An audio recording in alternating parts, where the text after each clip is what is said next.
attract the people who are still outside. So,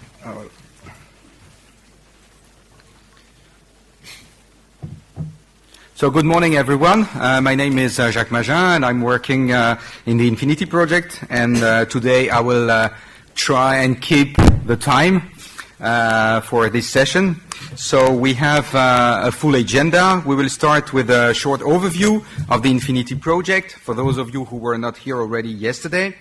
Then we will present and give you a demo of the XiPi portal, and we will talk a little bit about the analysis of experimental infrastructures in Europe.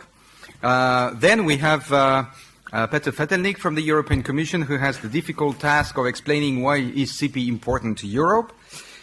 Then we have two types of session. The first one, which is focusing on infrastructure owners and operators. I will give a very brief introduction on the roadmap that we are working on, and then we have the pleasure to welcome two infrastructure owners and operators, one from Porto and the other one from Barcelona.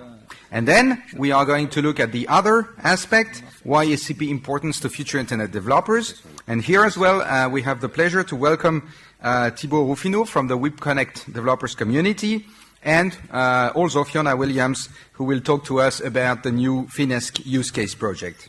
And then to finish this session, we have a view into the future, or at least the near future, with a presentation of the new XiPi Phase 2 FI-PPP project. So let's start immediately with the overview of Infinity with Federico.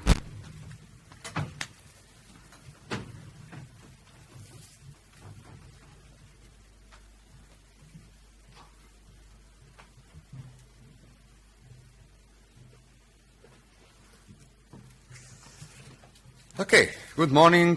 So now we are going to start this workshop. We are not expecting to only talk us, and you are not going to talk, because we want an interactive session. So this will be only the introduction to this to Infinity project and the session. The rest we expect you to be active, because we understand that you are here because you want to have the opportunity to understand this world of the infrastructures in Europe, what you can do there, which are the opportunities, and all of this is supported by the project Infinity and, of course, by the European Commission. Just very briefly, because yesterday I already presented the project, so I don't want to enter into so much detail. But this project is on the first phase and is running for 3 years and is presenting what is available on the infrastructures in Europe. The ICT infrastructures in Europe are those that are having an openness, so any external developer can develop applications on top of these infrastructures. I was discussing outside with some people, what's an infrastructure? And I said, okay, imagine that you are a developer and want to develop a mobile application, and you want to test it, for example, in a smart city. So you have two options. You can build your own smart city at home. Okay, you need some space to do it. So you need not one home, but perhaps you need to buy another 99900. But it's okay. This is one of the options. And the second is go to Infinity repository and try to find a smart city that is open for experimentation. Yesterday we commented that we are trying to find the 3-star Michelin places in Europe. But what is important is that we are trying to mix in the ingredients of this developers' world, of these infrastructure owners, to prepare the right, let's say, beverage. It's like how to prepare the best gin tonic. So we are doing the best infrastructure, the best developer, and the best future Internet application on top of this. So we are trying to support all this in our project. In Infinity, we have contacted already more than 400 infrastructures in Europe. In the market preliminary study that we did, there's around 1,000 of them. But as you may imagine, not all of them are open for experimentation. So some of them, let's say that prefer to keep things for themselves, and some others really want to be open and promote and allow this experimentation. We gather, we analyze, so all these infrastructures are with the same, let's say, technical economical and social perspective profiled, because, okay, I will present the technical part, but you need to understand that there's a societal, which users this infrastructure are supporting, which users they have for the day-to-day services. Economic value, of course, the economic value is important. It's free to use, you need to pay a fee. So this is important also for this experimentation. And also we organize this information so you can compare these infrastructures and understand where is the best place. Where is the best place for experimentation in Europe of my application? And we have this taxonomy, and we are starting to encourage this interaction. And that's why we are here to support this interaction. We are here to have a workshop where not only we are talking. What we want is that some infrastructure owners will present, some people that is organizing this developing and hackathons are going to present, and what we want is that in the future it's really happening, not only because in the third phase the Commission is putting money, it's because this is going to be a service in Europe. So we are opening this opportunity. Just where we are in Infinity, okay, we started with the pilot survey, the first survey, the data analysis, and then came the second phase of the PPP. After the requirements from the use cases, from FI-PPP on the PPP, we could start the profiling of all of these infrastructures that are suitable for this experimentation in the future internet. This was repository that we have not called it Infinity. Infinity is a project, and one day will end. But XiPi will never end, okay? Because we are having a sustainability plan that will go longer, at least 10 years more. And we are continuing to get more and more communities and infrastructures for the analysis and adoption of this domain. This is just an example of data that we are collecting. If you are an infrastructure owner, this technical perspective is getting the sensors, customer devices, data, application service, backbone, Wi-Fi networks, satellite, cloud computing. That is all the different technologies and chapters in the PPP program. All of this we are classifying, we are gathering the data that you can find in XiPi, and there, for example, if you are going to experiment, for example, a new application for a new routing in fiber optics and optical networks, you can try to find which infrastructures in Europe are suitable and are open for your experimentation. Okay, as the presentation was given yesterday, not going to enter in so much detail. Here you have the XiPi portal. In the XiPi portal, all these infrastructures are collected and presenting relevant data. Nowadays, 130 have relevant data. We are inserting also the lesson learned from this experimentation.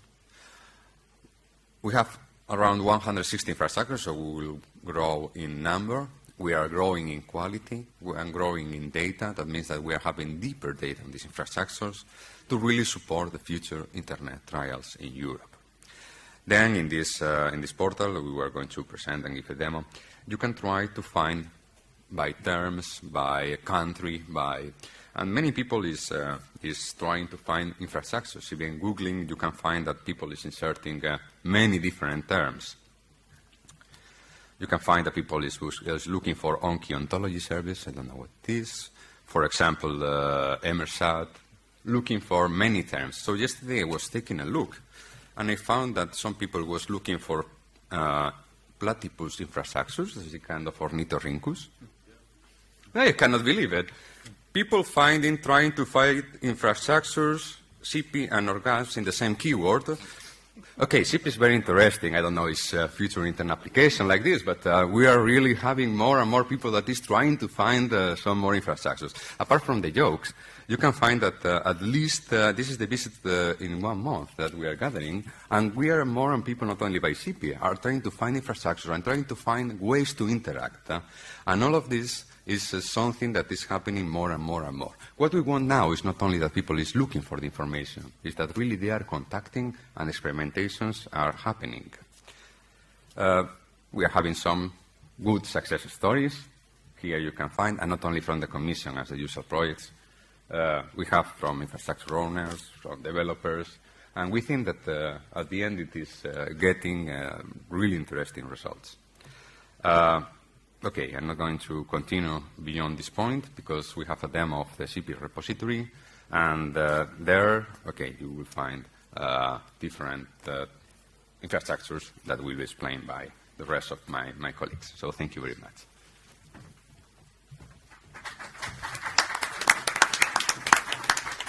Thank you, Federico. So we go directly to the presentation of the XiPi portal with a demo. Federico.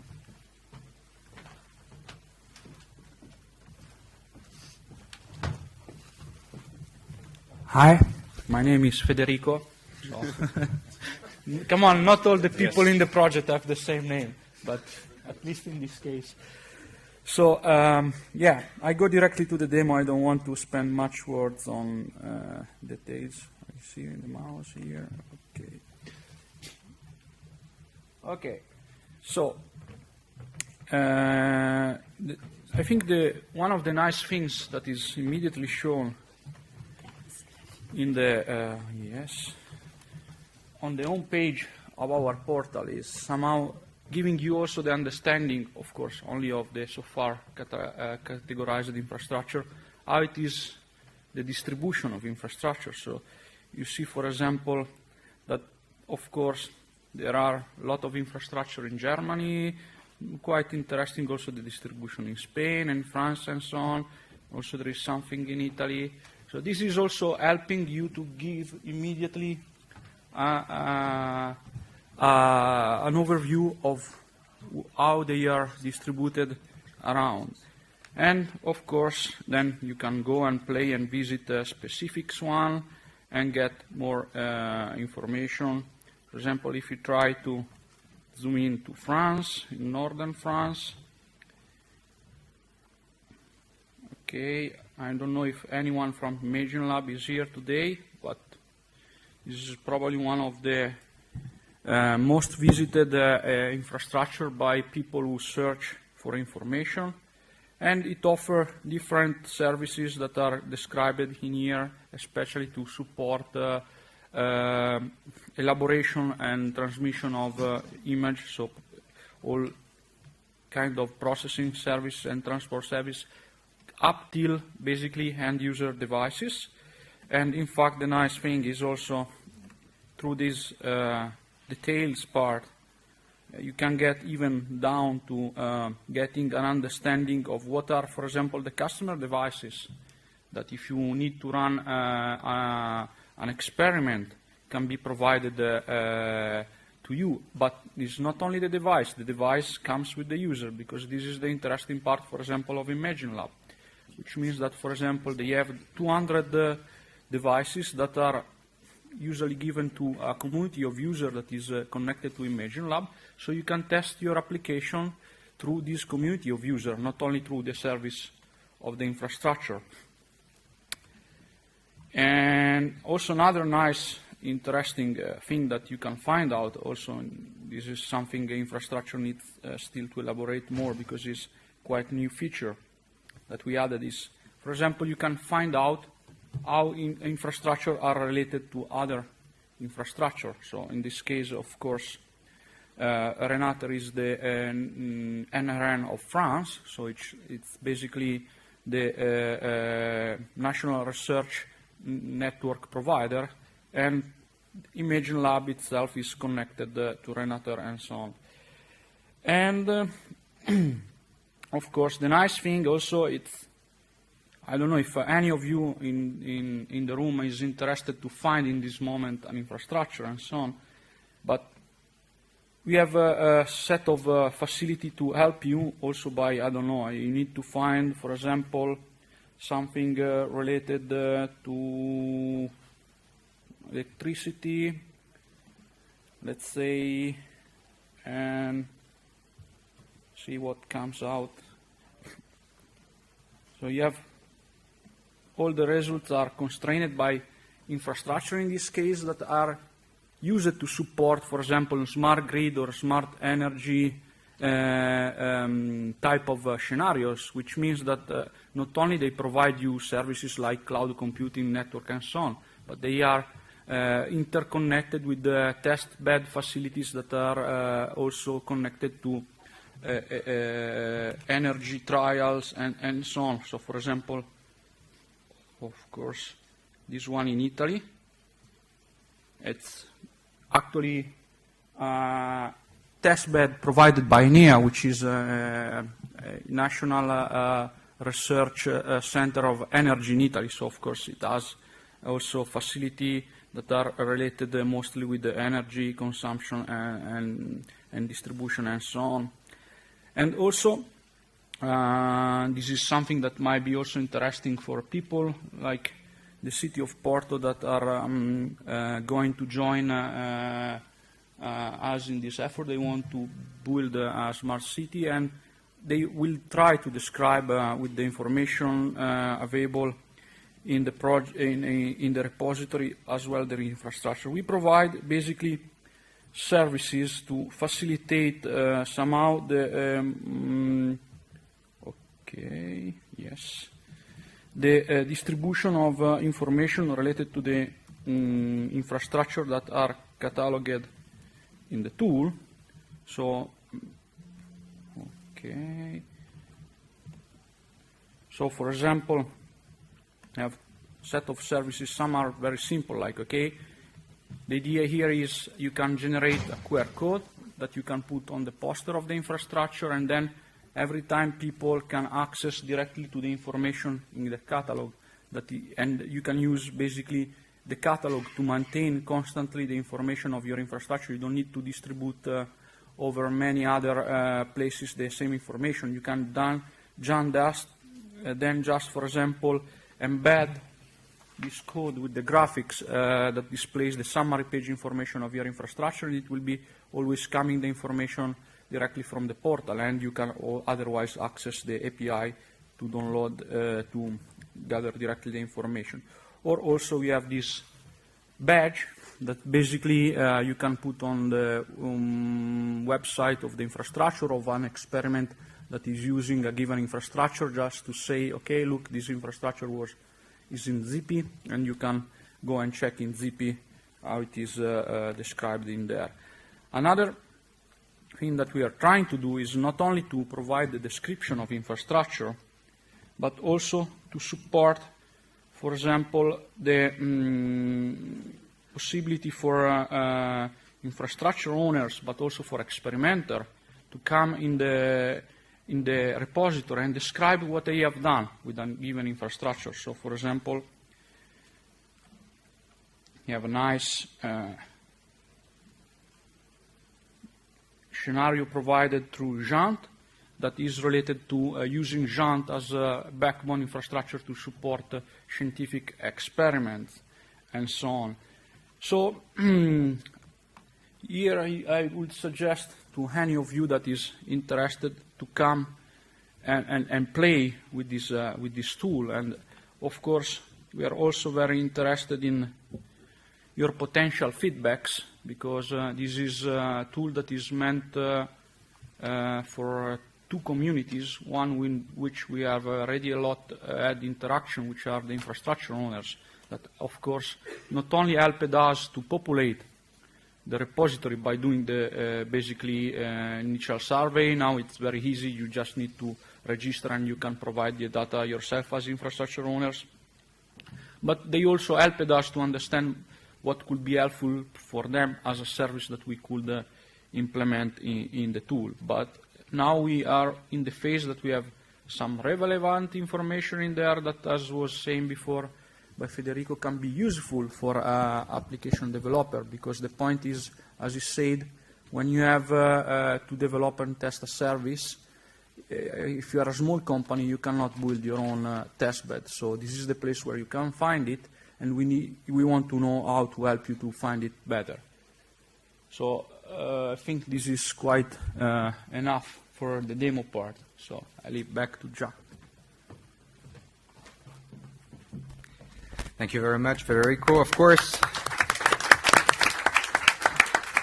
we have the demo running at our booth outside, so during the lunch break, do not hesitate. So I will just invite now Peter Fatelnig from the European Commission to tell us about XiPi and Europe.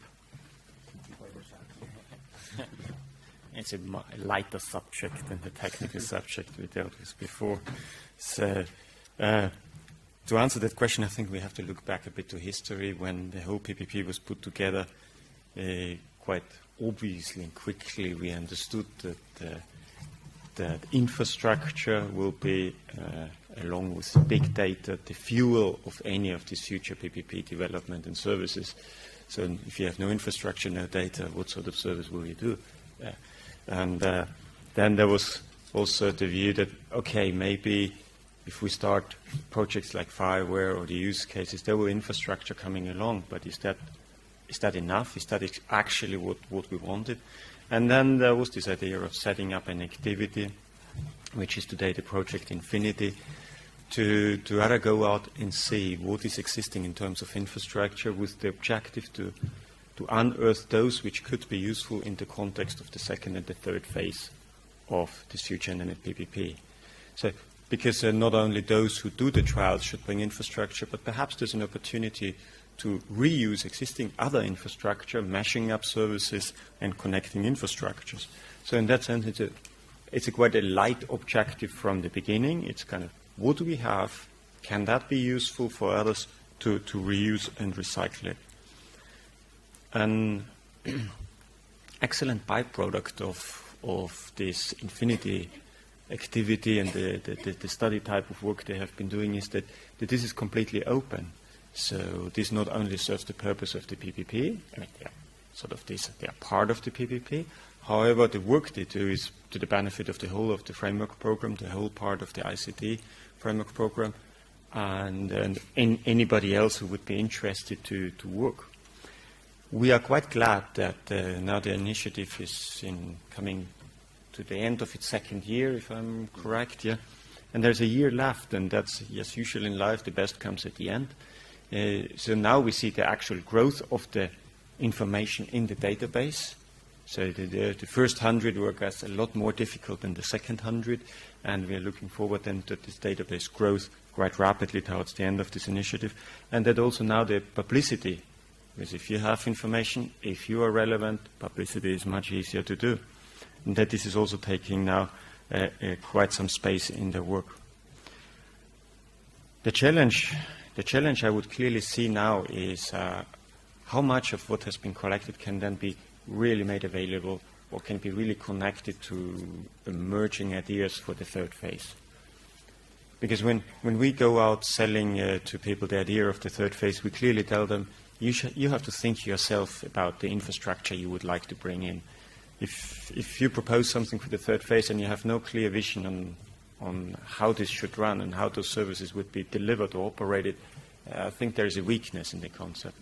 But at the same time, I would like to encourage people in the third phase not only to think about their little world, to immediately, once that is fixed, to see if there are other elements they could bring in. As we usually say, or as we say in previous presentations, that many of these services, they don't have to be developed locally. You can fairly easily port services into other environments, to have them operate on other infrastructures, and to make them available in a bigger European context and not constantly reinvent things here. And I think, and what I actually a bit gathered from today's presentation is maybe we should look at the way of that this XiPi could be really made much more sustainable. I think there's a big value behind it. It would be a shame when the initiative stops that the thing kind of falls into disarray or in maintenance mode.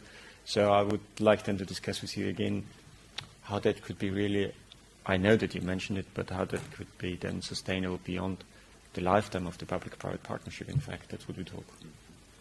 I think these were all the comments I wanted to share with you. I hope we didn't have still time for some discussion and question and answers, because I'm sure people will have them. Many thanks. Thanks. Thank you very much, Peter. So now we are entering into the infrastructure owners session. I will give a very brief introduction on the roadmap we are working on before we go to the first presentation from Porto. So very briefly, I mean, I just want to provide you with some information on what we are doing in terms of road mapping activities.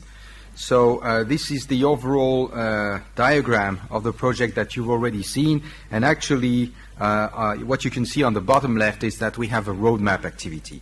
So what is this roadmap about? Actually, we have basically two objectives there. First of all, we want to try and think around how to try and ensure the sustainability of test infrastructures across Europe. This is really a central question that has been on the table already for years, even at the Commission in the FIRE initiative, for example. It is really important to make sure that services that are offered by test infrastructures, are sustainable one way or another. Also, of course, and this is another very important objective of the roadmap, we want to show to public authorities, but also potentially to private investors, where investment is needed, why it is important to invest into that type of infrastructure or this other type of infrastructure instead of other things. So these are really the two main objectives of the road mapping activities. But in order to do that, we want to take into account various perspectives. Within the FI-PPP, of course, but also outside the FI-PPP. So we have been talking already with a number of infrastructure owners and operators. We are talking with users of infrastructures, experimenters and developers. So it has been mostly the FI-PPP use cases so far, but now we also want to start talking with other developers community, and this is also why we are having the session just after on FI developers. And of course, we also need to talk to the stakeholders, the public and the private organizations that are going to invest into these infrastructures in the future. And all of this is going to feed the roadmap in order to define, as I was saying, where shall we invest in Europe in terms of infrastructures and how to ensure a certain type of sustainability. Okay? And it will lead to some forecasts also to indicate how these test infrastructures should be managed, both by their owners and the stakeholders in the future. So there is a first version of the roadmap, which is already available and that you can find on the Infinity website at the address which is shown here. So there is a very initial market analysis. It identifies some of the challenges for sustainability, who is responsible for addressing these challenges, and where these challenges exist with respect to the life cycle of a test infrastructure. So I'm not going to go into details. Just to let you know, second version is planned in June this year with a number of new things, and then the version 3 will be released in March 2014. So this is basically just an introduction, and I am really glad to welcome a first representative from infrastructure, the FutureCities infrastructures from Porto. Anna, please. Okay. Looks like there is a problem with your presentation. Let's see if it works. It's heavy. Otherwise, what I can do is okay. I can take them out. Okay, there might be some issues. But Jack, it's my fault. is it? Okay. Give it a try. I passed this Okay. USB stick in my Mac. Thank you for inviting us to present our project here and our current infrastructure and what we want to build on our current infrastructure. So the FutureCities project is just a capacities project that just started 6 months ago. And the goal of this project is to build capacities in Porto, extending our own. So it's to build a testbed infrastructure, a city-wide testbed infrastructure in Porto. Just to the outline. I'm going to start a bit by introducing Porto and the university and the testbeds that we already have built on projects that we had so far. And then at the end, I will give a bit of a short overview of what we are planning to do to merge them. Okay. So Porto is in the north of Portugal, mid-size, with 350,000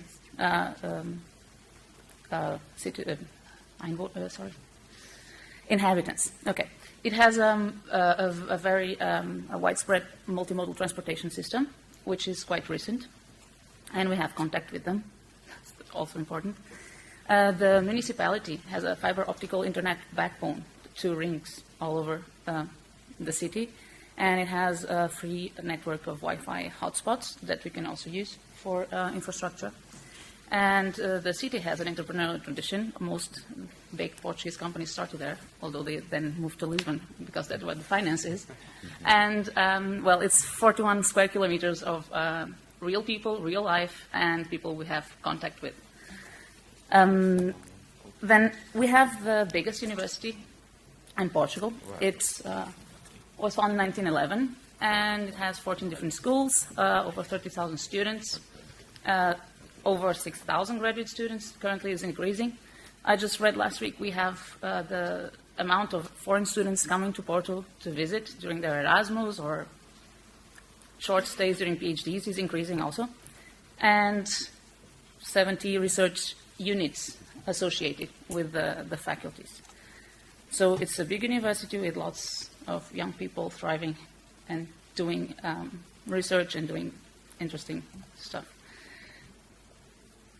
Well, this is part of our team. Not everybody's there, I think, but we have been working together already in previous projects.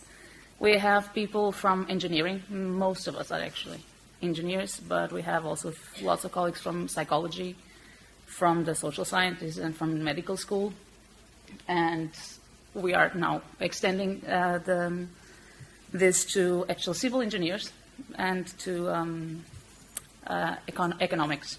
So these are the first ones that we have already started contacting. And we have previously built a testbed for mobility. You see here the buses, you see the small boxes, and the taxis. And these small boxes are 802.11p enabled boxes. I don't know if you know about them. These are vehicular ad hoc network hardware, and they have been installed in, I think, 150 taxis, and they're going to expand to 400. 460, whatever, something in that scale. And we have also been working with a public bus company. I will show you a few videos later on. We have been working with the firemen, and now we're starting to work with policemen in the city. Our goal, these are all independent testbeds that have been developed within their projects. And our goal within this FutureCities project is to extend them to citywide testbeds. Okay? So the first one, if it starts, yeah. So this should be a video, but it doesn't matter. So all these dots, the blue dots are where you have taxi stands, and the red dots are taxis. And this is actually, well, it's usually a video because these are the actual positions of the taxis that you can see in real time. You can display them in real time. So that's the yellow boxes are the bounding boxes of the vehicular ad hoc networks, so the connected networks that we can build with the taxis. So these taxis are the ones that have already installed these boxes. Not all of them are VANET enabled, but that's what we are building now. So we can cover most of the city center with a well-connected vehicular ad hoc network.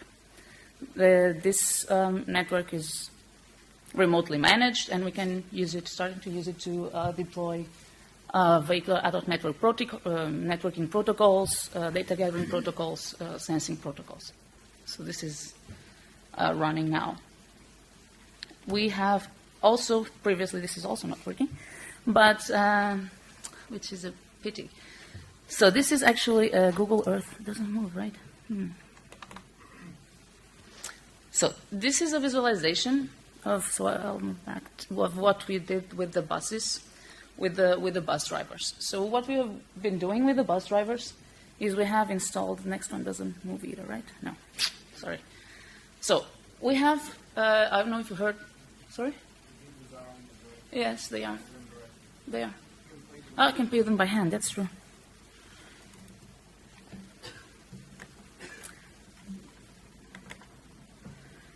So, So the taxis, I talked about this already. So this is just an example of what we did on one vehicle.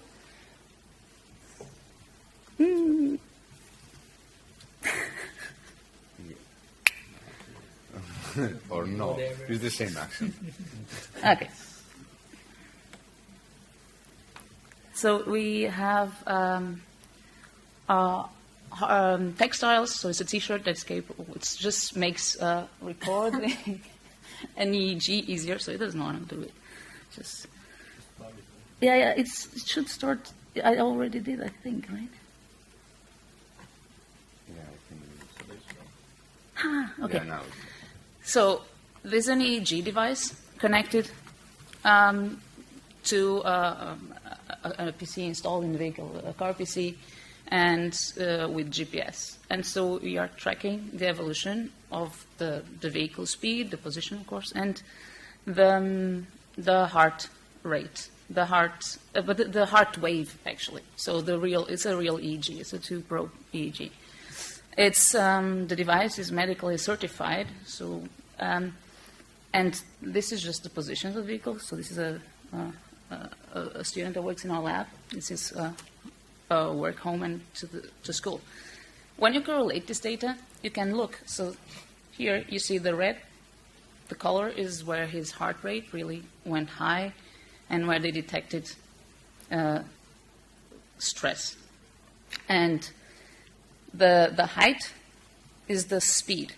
So the heart rate was higher than usual, and it's at the speed when he had to brake, because afterwards we were asking about what happened there, right?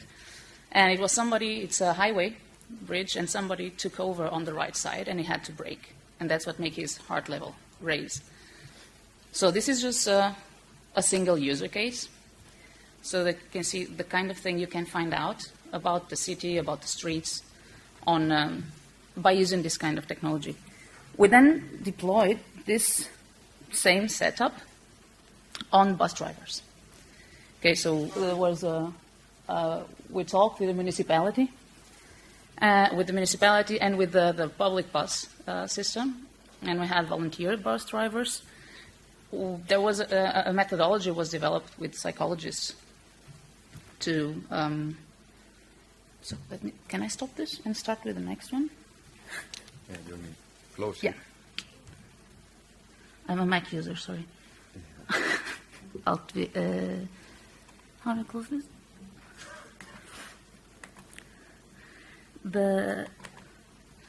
We put this that we developed first for a single case, and we put this on bus drivers.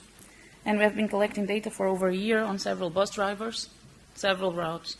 And so then what we can do, we can do maps of the city, identifying points. The blue ellipses that you find are points where the drivers had so heart rate increases, and were detected as stress by the signal processing people analyzing the heart rate. And then with the psychologists, there was a full methodology involved in this, where they had stress questionnaires asked in the morning, every stop they had, at the end of the day. They were also asked to classify, to look at these points and ask them what happened there. And so they identified 14 causes of stress, and they have now some statistics on which are the most frequent causes of stress in bus drivers. So this is the kind of thing we have set up. We're still collecting data, and we are trying to increase our base of bus drivers and extend this also to other drivers, to professional drivers, not only bus drivers, but that's what we are working on right now. Oh, this is in Portuguese, sorry.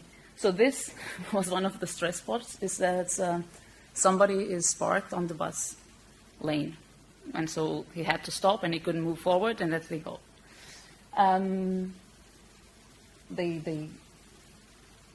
That's the second most often cause of stress is when other people, I call it, they insult them because, in the traffic. And that's the second most often. And I think that one of the also very frequent causes of stress is when family calls them and has discussions with them on the phone. So this is the kind of thing we're finding out about bus drivers, their profession, and we're now discussing with, of course, working with the bus company to find out what to do about it, what they can do about it, what they can use this data for. Okay. So then, let me see, what's the next one is the fireman. Oh. This is where it's not working. Yeah. With the fireman, we were working only on was also.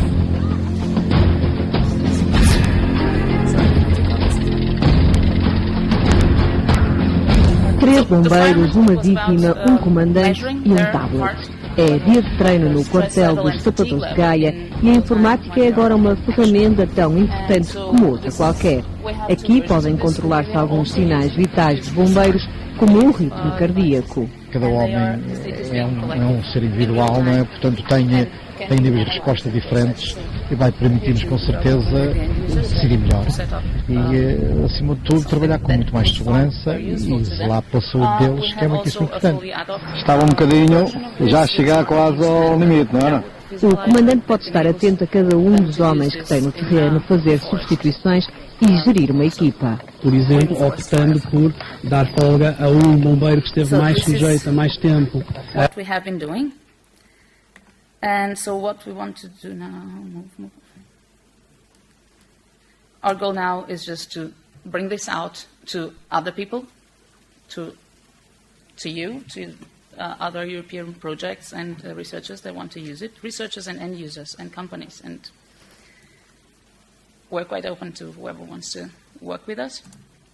So just to be very fast, we are going to extend this to mainly for Testbeds, the mobility and VANET, which is aggregating all the buses and the vehicles and everything, a crowd sensor based on the smartphone that we have, so have a very stable smartphone platform that can record and upload easily all the data from the embedded sensors, from external sensors, again, the heartbeat, car data, whatever.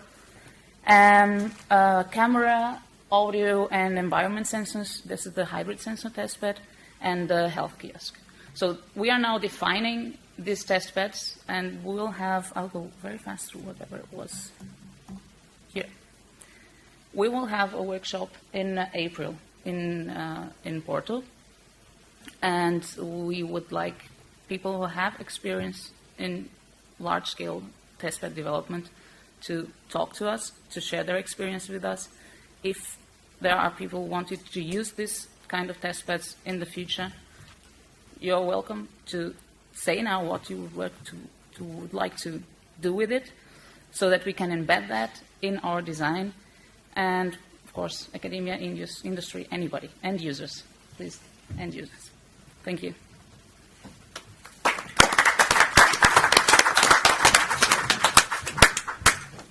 Okay, thank you very much for this lively demonstration of what you are doing. So now we are coming back to Barcelona with one of the test infrastructures that is here. So, okay. All right, Alberto.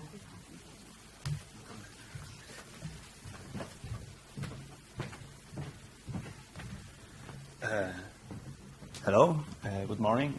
First of all, I want to thank the organizers for such nice events. I'm Vico. I come from I2CAT in the Distributed Application Networks area, and I will do a quick talk about our infrastructure. This is the overview of my talk. We'll start with a little introduction of the Fundación I2CAT. Then I will present our testbed, which is known as EXPERIMENTA, our roadmap, the current status, the technical overview of our facility. Then I will explain in general lines the control framework we have developed and we use to control our testbed. And finally, I will show you some use cases of our testbed. I2CAT is a center for research and innovation, focusing its activities on the development of the future internet. Our main objective is to fill the gap between the university and the industry. We have 6 different areas. Our area is the one known as distributed applications and networks. And our main focus of activities is those listed there. Some numbers of our little foundation is those ones. Also, I want to highlight the use we have done on the XiPi network, which helps us to expose our Testbeds functionalities in the world. We have increased our public awareness using that network, which gives us community visibility and also help us to increase the user bases who can use our testbed. Also, through the XiPi network, we found similar infrastructures. We look at our neighbors and see what are their interests, what are their services, so we can talk to them or we can see where we can improve our services. So it helps us to establish relations with other testbeds and the community in general. Having said that, I want to now to focus on our testbed. That's the roadmap of our testbed, which is EXPERIMENTA. We have a very nice infrastructure plane with a lot of different hardware, from OpenFlow-enabled switches to optical rings or Wi-Fi access points. We have our OFELIA control framework, which is the control framework that will control all this infrastructure and is the one that the users will use in order to access our facility. That's our objective, and that is the current status. We are working on different projects that are helping us to develop all those objectives that we want to achieve. And also, in the collaboration with those projects, we are extending the idea or the initial idea of our testbed to a new frontier. The technical overview of our current facility is the following. We have 11 switches of OpenFlow enabled. Also, we have 10 dedicated physical servers and 4 Wi-Fi routers that help us to give some Wi-Fi functionalities to our customers. The OFELIA control framework, as I said, is the software that controls our testbed. It is an open source management software that was originally intended and developed under the OFELIA project for the OFELIA facility, but now is extended to other scenarios. It offers an scalable and distributed architecture, testbed resource lifecycle management, resource monitoring, and automatic experiment orchestration using distributed and heterogeneous resources. So it's quite ambitious and complex. In our control framework, the user interface is a web page, which is called Expedient, and it enables the experimenters to create and run experiments within the OFELIA facilities now and in the future other facilities or other scenarios. Through this interface, one can instantiate and deploy experiments, which might include virtual machines, switch configurations, etc. We have projects and slices. A project is an organizational entity which groups multiple experiments and users. An experiment is called here a slice and consists of resources to be used and associate, and it's the associate configuration of those resources. Additionally, a slice encapsulates the state of an experiment, if it's started or stopped or whatever. Also, we have the concept of aggregate and slivers. For managing resources in a project, Expedient uses the so-called aggregate managers, an aggregate manager handles the interaction with a specific resource type.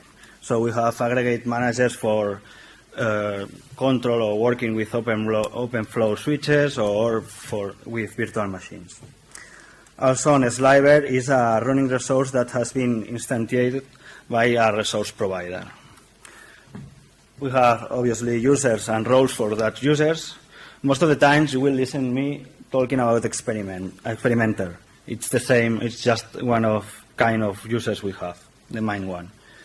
So an experimenter can get from EXPERIMENTA, from our testbed, the following ideas or the following services, which is an experiment or a slice that consists of a number of endpoints, open flow access to a set of switches that connects to those endpoints, and also links between the endpoints and the switch ports. The user that will use that testbed has to provide its open flow controller that can be deployed in any of the virtual machines we have, or he have asked to the testbed, or he can provide the open flow controller from his computer. He just needs one IP to connect to. Well, that's the very first page that you will see when you use our testbed, which is the creation of a project. First, you need to request your project. You need to specify a short description of your project, the name of the project, the goals, and more or less the approximate duration of the project. So the testbed manager can take an idea of the resources that you are going to use and so allow you or not, depending on the demand, that of such experiment. Once the island manager has approved, you will be prompted with the project overview page that lists the different generic information of the project, which are the members of the project, the aggregates you want to add to the project so you can use the resources, the different slides you can create, also the different experiments, and so on. That's the slides detail page where you have all the information of the experiment.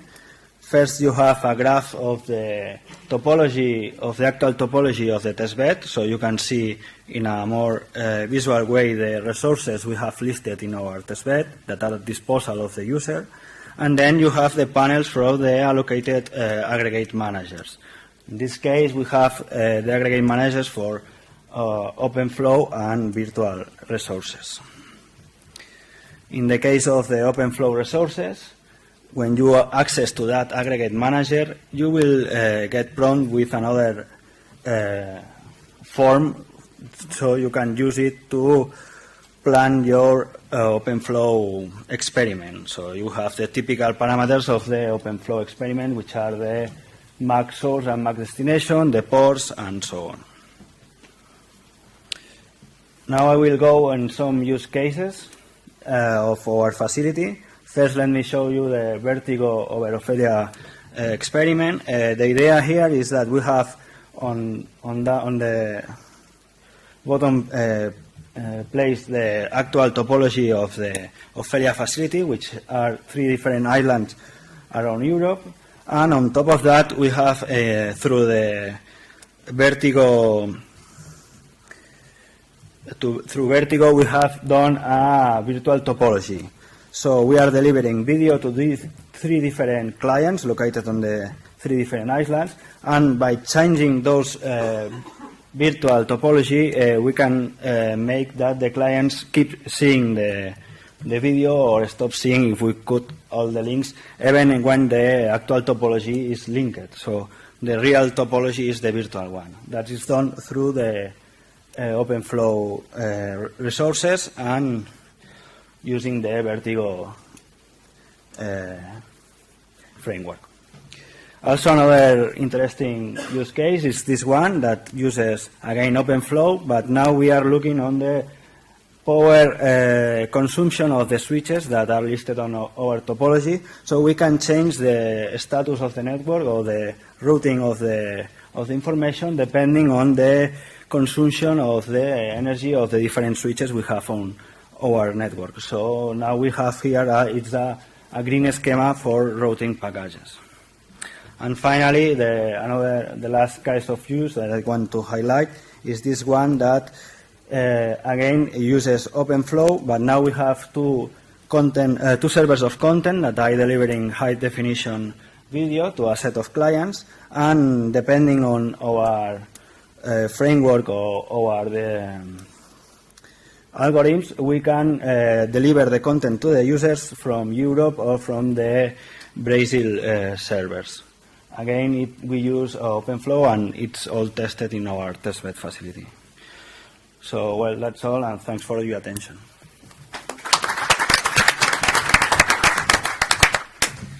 Thank you very much. So we are going to, I'm going to call the two speakers for the FI developers session. Please, can you come here? And I will ask the infrastructures owners and operators to step down. We are moving to the user side now.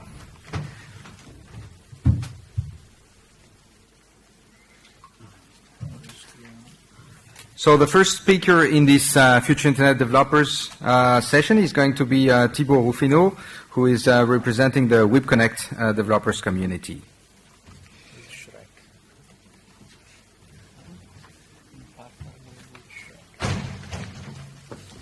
How you doing? Doing well? I'm known to wake up people at events. I was on stage for 8 hours yesterday, presenting at our event, and I have no energy whatsoever. So I'm expecting that you help me with your energy. And just whenever I say move, you move. Whenever you put your arms, like wake me up, and so on and so forth. Cool. This location is a phenomenal location for me. I'm really happy to have been invited to come back here. I used to run developer relations for a company called Symbian. I don't know if any one of you has heard of Symbian. Yeah, kind of. I used to be developer relations in those days, and I was going around telling people, oh, I'm trying to persuade developers to write applications for mobile phones. Most of the time, you have to remember a time when there was no iPhone, nothing. People would look at me because, like, why would anyone write an application for a mobile phone? We have PCs. A few years down the line, I'm here, and the PC manufacturers are nowhere to be found. Just kidding. Anyway, I used to work then in Symbian, and one day the guys at GSMA came to me and said, we believe that application developers might be important in the future. We would like to do something big with application developers in the future. And that's how the adventure started. The first event we started with WIP was actually not here, because the GSMA didn't think developers fitted within Mobile World Congress. It was somewhere outside Mobile World Congress. It was 6 years ago. Then they gave us a room that is probably exactly like this one, just a few rooms up the road there. And last year, they give us a bigger room, so we had more than 1,000 people at Mobile World Congress talking about mobile development. And yesterday, we had more than 2,000 people directly coming to the event. And big surprise, because we're working with the MobiCap project, which is a project who's trying to kind of fund mobile application developers in Europe. And we had on the spot some guys coming and giving 110,000 euros to some of the application developers to help them with their development. So the reason I wanted to mention that is 6 years. That's the amount of time it took. Bringing developers together and helping developers putting together a developer community takes time. And it's painful at the start. Good luck on your journey. I'm not Richard Branson. I don't do travel and so on and so forth. Where are we nowadays? We run events throughout Europe and throughout the world. I'm just mentioning here some of the ones in Europe. Run the biggest Android developer event in the UK and one of the biggest one in Europe. Same thing in Paris. We work with verticals like the London Book Fair, like with Midem, who do the music bit. We run something here at Mobile World Congress every year. And events is just one of the bit that we're doing. We're doing loads of stuff. We've been running, publishing these booklets, which are open source projects, to inform developers on both development but also on marketing their projects afterwards. And if you want some, I have a bag full of them and I don't want to carry them back. So please come and find them from me so I don't have to carry them. But if you have just one, they're very, very light. We do the events that I just mentioned. We also, and I just got to go back to this, map the industry for developers. We built together the first repository of all the app stores on the planet so that they would know where to go in order to kind of sell their apps, and so on and so forth. In general, we try to help developers be seen because that's the biggest problem they have in a world that is very crowded. What we do as an organization also is helping a lot of people build developer communities, but that's not what I want to talk about here. This is what our community looks like. This is just pick and picture knocks from yesterday, because after the event yesterday, I was just knackered, I have to say, and didn't have the time to put together nice pictures. But this is from my event in London. We had more than 1,000 people, some of them dressed up as crocodile for some reason that I myself can't explain. All of them quite happy about things. And I was asked to come here and say, hey, what do developers think about our project? And I say, oh, that's a complex one. I've been asking people a little bit the question, but there's one project I worked on for a company that you saw earlier on, who asked us to put together a map of all the backend as an infrastructure and infrastructure as a service and so on and so forth that are available in mobile. And this is a summary. So anyone who arrives as a mobile developer and who wants to build something is going to have to look at this and going to have to look at the competing solutions that are coming every day. I used to say in a few years back that every VC needed to have a mobile advertising company in their portfolio. Nowadays, every single VC needs to have a backend as a service company in their portfolio. Don't ask me. I'm not yet a VC. I might be one day, but that's something I don't get. It's a super busy field. The differentiation is quite hard, and you're going to have a lot of competition. But that's the field you decided to get in, and that's okay. There are ways. One of the things that a lot of people forget, they look at me and say, hey, how do you do developer marketing? It's very complex. You know, these people, they just don't want to talk to you, they never read whatever you're saying to them, and the moment you're boring for more than 5 minutes, they fall asleep or they leave the room. Yeah, that's true. But there are ways. And you know what? The very simple way of doing things is like any product management. You ask people what they want. And if you ask people what they want, what do you want? From a cloud service perspective, these are the answers that come in. I didn't do the survey, but you can find that survey online. It's done by the very good guys at Accelerator from mainly mobile web developers. What do you do? What do you want? Number one thing people want is anything that will help them push their application.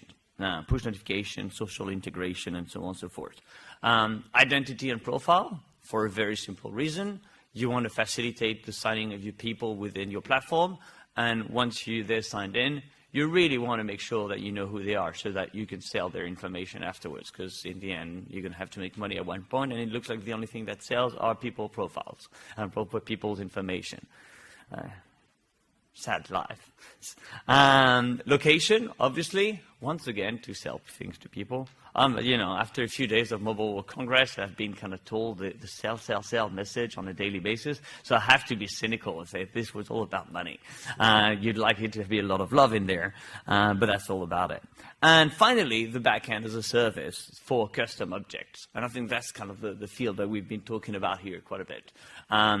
It's a huge field, a lot of demand. Main reason for it costs money to kind of maintain a backend server. And if someone can do it for you, why bother? A few years back, people wanted to build everything on their own. It's not the case anymore. If someone can build it for you, and if it works well, and if it's affordable, you're going to get it from them.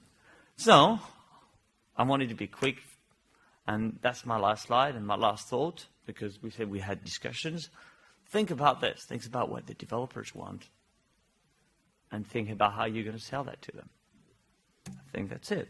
you can come and talk to me later, you can tweet me, and you can email me. That's it.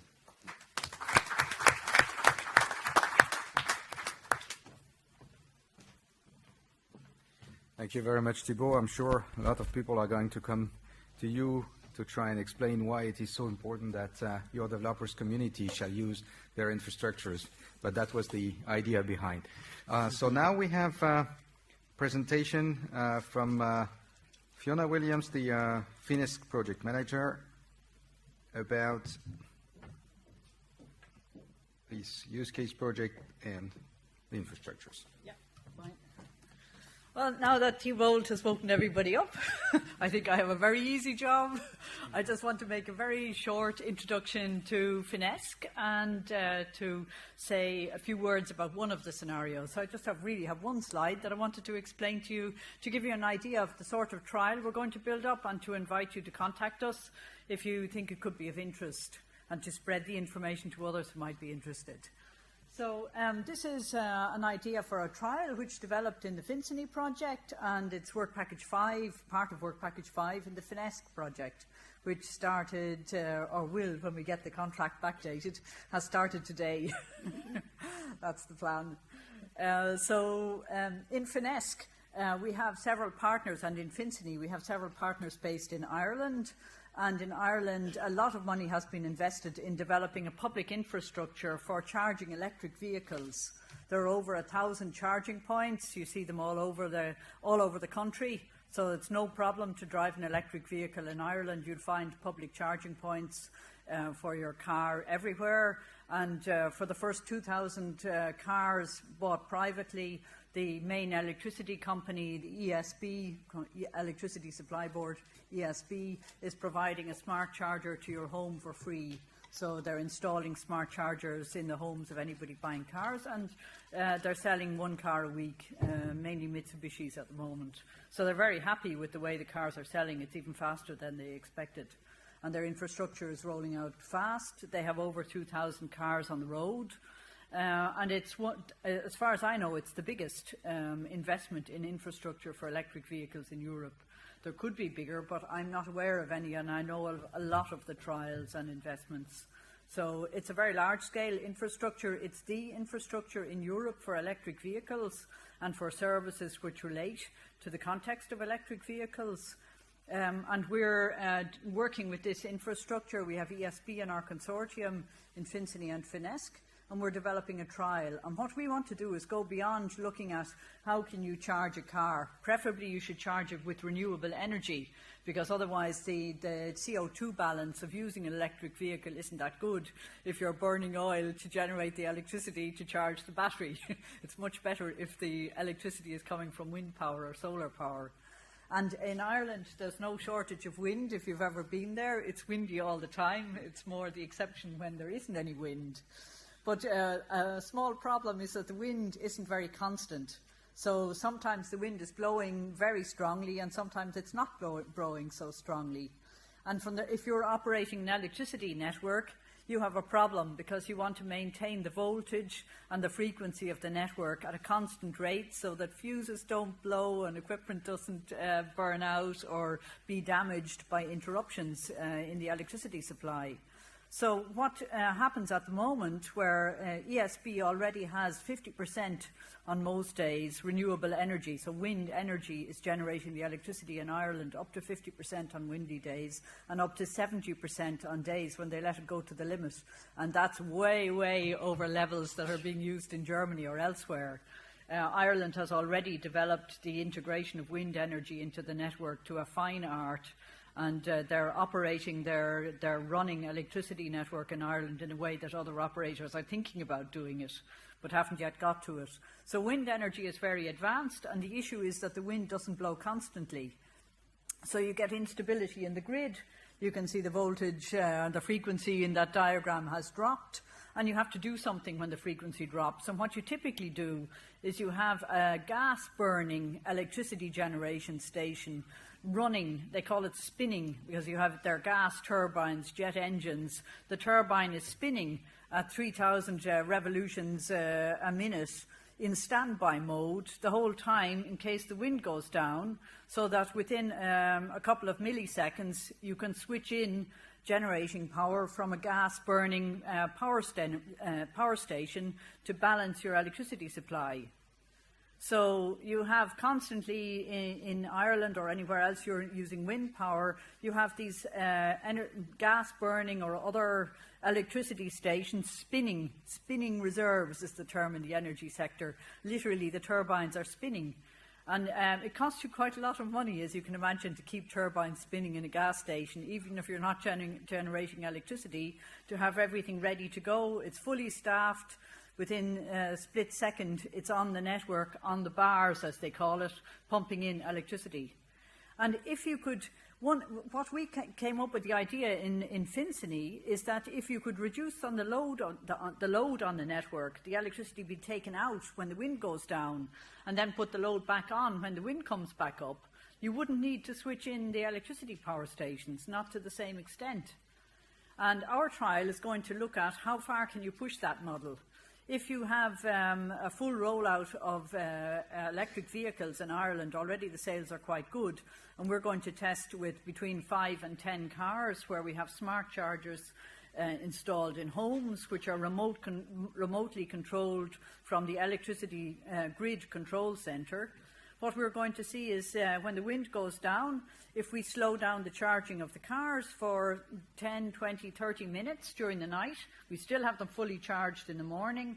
We have service level agreements with the customers who agree that this can be done, but they're still always guaranteed a minimum charge in their car, so it's always usable to go to the hospital or for emergencies.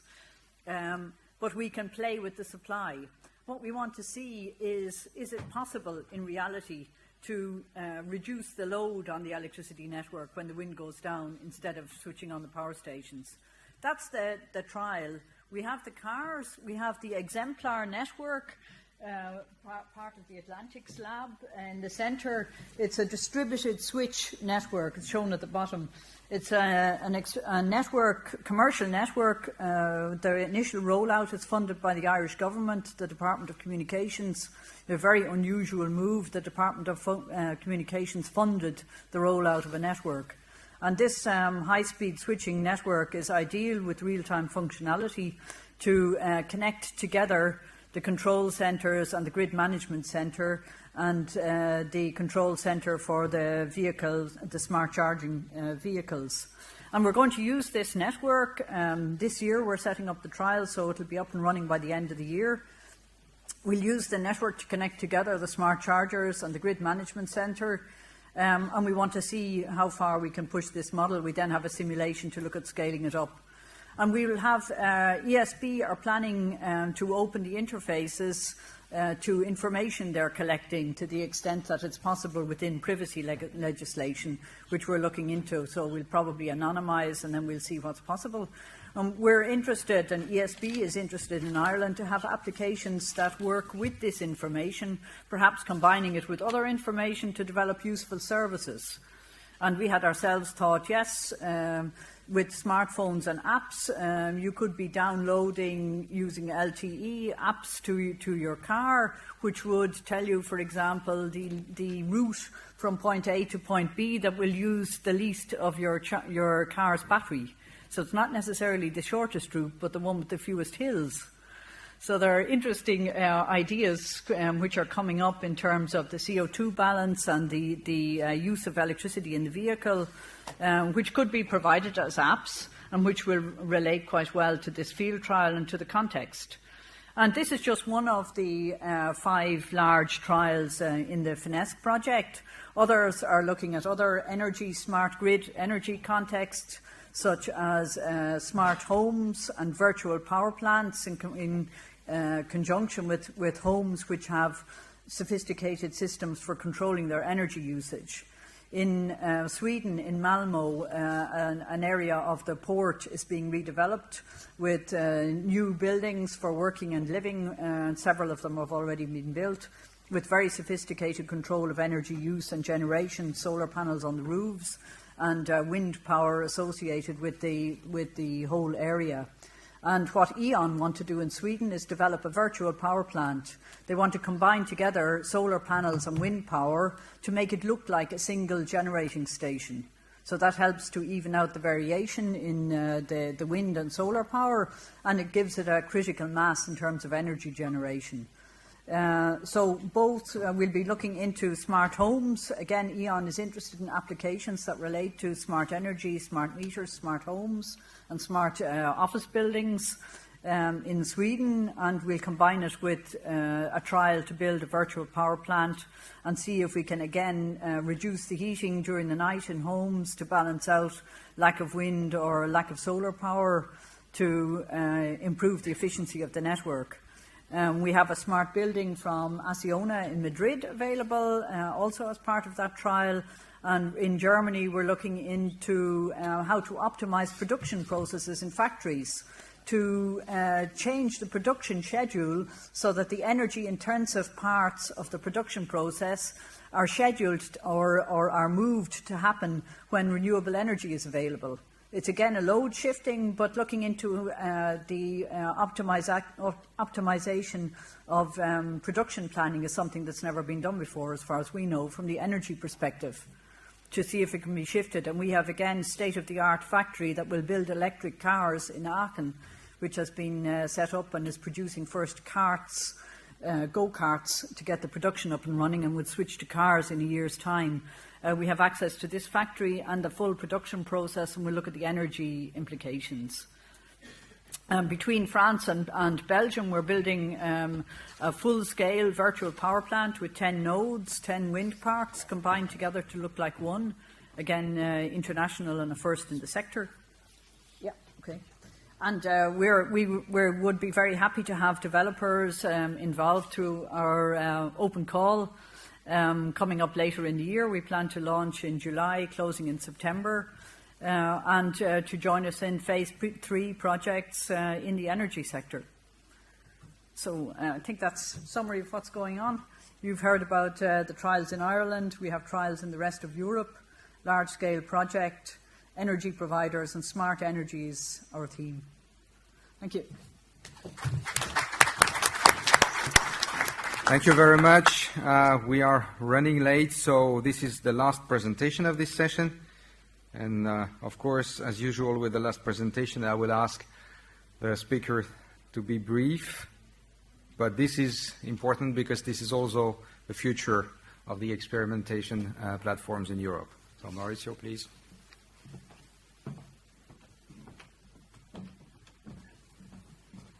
Thank you, Jacques. So I will be very brief. Just to announce that probably in the near future will become, let's say, the European infrastructure to help the second and third phases of the PP program. So our aim, because this is a proposal that is not yet a project, should start on the 1st of April. I hope that this will be possible. And our aim, of course, is to support the use case trial, support the third phase of SMEs and developer, as was said by the colleagues before, supporting many heterogeneous environments, so it's very challenging to offer infrastructure to all of them, and, of course, not investing in new, infrastructure as from scratch. So the main problem was to put together really in a public-private partnership, existing infrastructure coming from the public part, the private part. So we put together infrastructure from the telcos, like Telecom Italia, France Telecom, Telefonica, Deutsche Telekom. On the other side, the European public part, GIAN, that is the European Network for Research, national, infrastructure, regional one, like Trento in Italy, in other, and of course with the competence of many people that worked in this environment, like the colleagues from Infinity and many other initiatives here. And of course also fostering the collaboration with other initiatives that are looking to similar problem, more on the business perspective, the European Institute of Technology, that is working in this direction, and so we created also a liaison, a specific initiative with them in order to leverage this different part. So,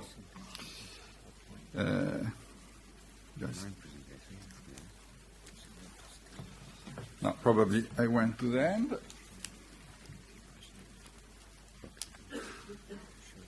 So this is the list, of course, is a big consortium to to cover this really difficult challenge. As you see, these are all the partnerships that I mentioned before.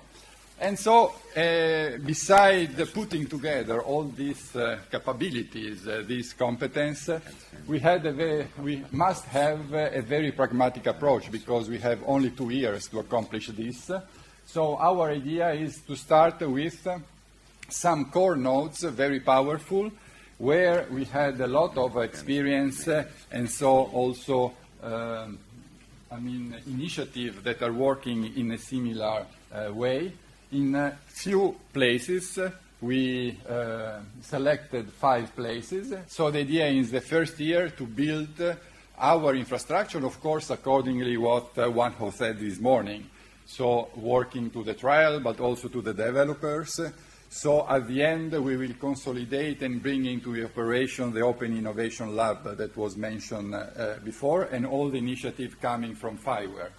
We will offer showcases and so on, just to help all the trials of the future, including smart cities trials and developer application in the second year. So in the first year, we will do this, of course, learning by doing, working together with the FIRE colleagues, provide a framework, because the idea is in the second year to involve many other infrastructure.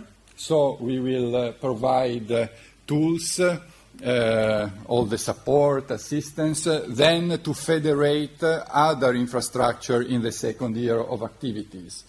And of course, ensuring the problem of coincidence of different size, node application, and of course, trying to understand the business model and the sustainability more than for the future. So at the end, what we want to do is to take the best from the components, the general enablers, the initiative coming from FIWare, understanding the requirement of the second phase project that are starting together with us, having in mind also this big arena of the developers of the third year. These are the nodes that we selected at the beginning because we saw that there were the commitment, the investments, and the infrastructure available to work on this line. In Paris, with France Telecom and all the colleagues of Imagine Lab that was mentioned, and main infrastructure. Seville, that of course it means the FIWare, Testbed, and Open Innovation Lab that will be included and will work in the future in XiPi. Trento, where there is this joint initiative with the European Institute of Technology. Berlin, with Deutsche Telekom and Fraunhofer and Technical University of Berlin involved in the node. And Waterford, with TSSG and the colleagues coming from the university there, together with the National Agency for Infrastructure, that is HINET. So we'll work from here to then the second year infrastructure with a specific action that will be a selection of other infrastructure, so that will benefit from what has been done in FIWare, what has been done in terms of tool, competence, experience, and so they will join the XiPi. We have a specific federation office, a process to do this. And so this, I think, is an important message from everybody, because we left a big amount of money, 2.8 million euros, to do this. And of course, here we are starting to do this promotion, because at the end we have to involve them, and it's very important to select that in the proper way. And so there will be a call for this in the second year, around a month at the end of 2013, beginning of 2014. With the Commission, then we will manage exactly how this could be done. Thank you. This is my presentation. I hope I was enough. Yeah. Yes. Thank you very much. Thank you very much. No, doesn't work. Yeah. So we are running quite late, but still, if some of you have questions, I mean, please take advantage. And then, of course, during the lunch, you will have the opportunity also to discuss with the various speakers. Is there any question at this time you would like to ask any of the speakers?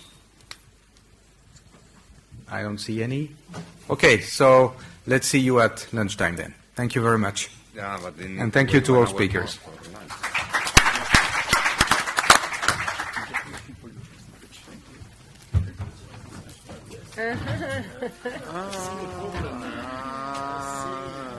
So we have now the best food in the world, because people will be so hungry. Hola? Hello? I sent it. Yeah. Yes, I did it. While it was with the phone and that, I had a list of questions. Hello, I could appreciate because we have, I think they have switched off the... But please, no, lunch is after the next panel. We have now a short panel with the users, so I could appreciate if people stay in the meeting room. I'm just going to advise the audiovisuals people so they activate the...